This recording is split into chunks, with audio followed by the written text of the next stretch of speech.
my fitness journey started when I was 41, actually. I had been working out, but never really seriously.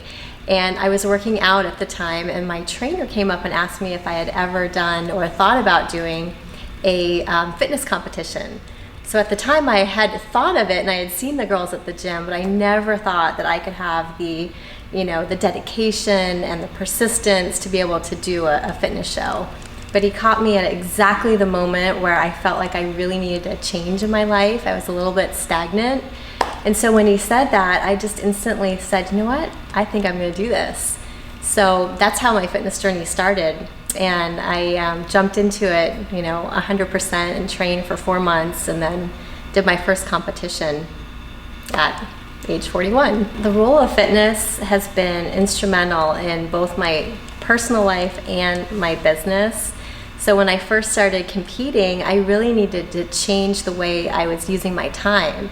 I own a recruiting company, and so I had to really delegate, which I wasn't good at before, but I had to delegate because I was out of the office a little bit more. So I literally gave my keys to my, I think she was a branch manager, that was the title at the time.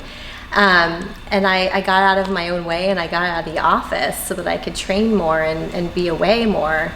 And through that entire process, because I was delegating, and I was also really leaning on myself internally, to make some adjustments and changes in my mindset, that throughout that entire process, my business ended up growing by 500% that year. So we were on the Inc. 5000 2 years in a row, and just had huge growth. And it was really, I always attribute it to my journey in fitness. The early days, when I first started in working out and deciding I was going to really change my body and my mindset, I would have this voice inside my head constantly, like every single day, multiple times a day, that would say, you're not good enough, you're not going to be able to, to get up on stage, because that was really my main goal at the time. You're not good enough, you're not going to be able to, change your body. And so I had to literally stop that little voice inside my head daily. I would be blow drying my hair, and these thoughts would creep in my head, and I would want to quit all the time. And I realized that not only was that in fitness, but that was a lot in my business too. And everything that I did, I was showing up, not 100%, maybe 75%, because I had these voices in my head. So that was the biggest thing that I had to change, was really my mental mindset. And once I did that and tried to conquer it, and even to this day, I still have to stop that little voice in my head.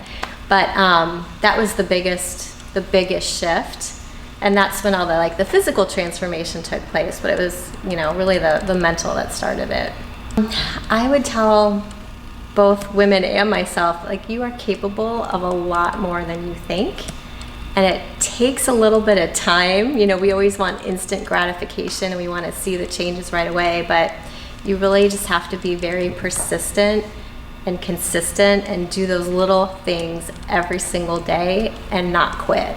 And if you do that, there's no way that you're not going to be able to hit whatever your goal you have, whether it's a fitness related goal or something, something different. Well, I always tell people, when I do my workout, which it's mandatory, at least 45 minutes to an hour a day, at least 6 days a week.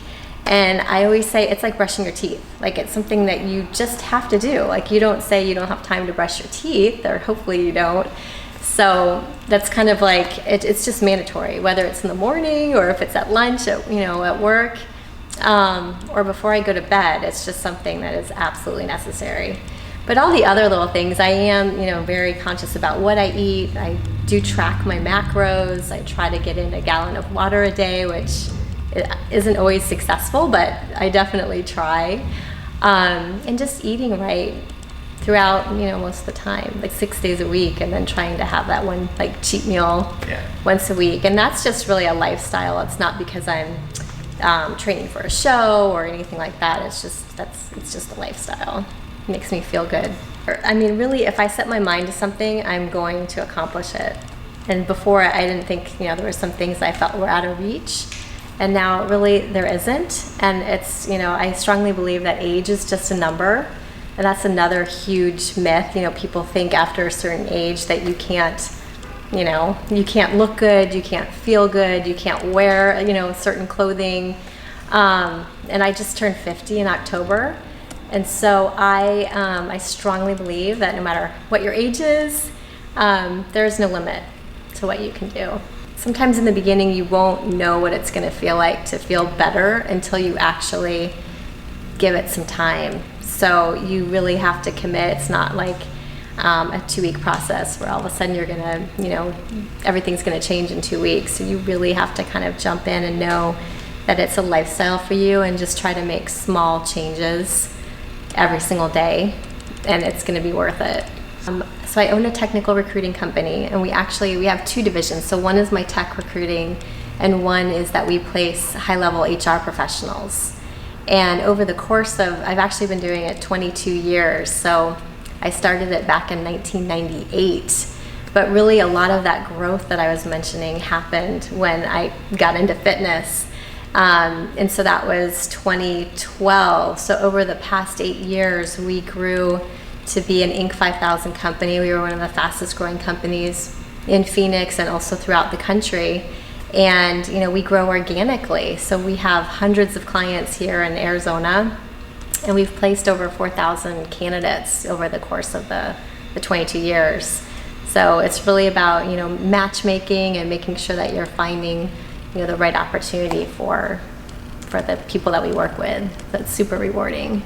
It's always about the people, right? It's the people that make your company, and it's also can be the most challenging to find the right people and to keep them. And that's, I know my clients face that, and that's why we're in business and we do what we do, but that also applies to us. So the good thing is that when we're learning how to overcome that, we're able to share that with our clients and have that respect for what they're going through. We can empathize and come up with customized solutions. So it's the people that are the best things about the business, but it's also can be the most challenging too. So I'm an entrepreneur at heart, and so what really excites me is that I'm constantly innovating and asking my clients, what else can we do for you? What else can be a solution or something maybe that we haven't even thought of?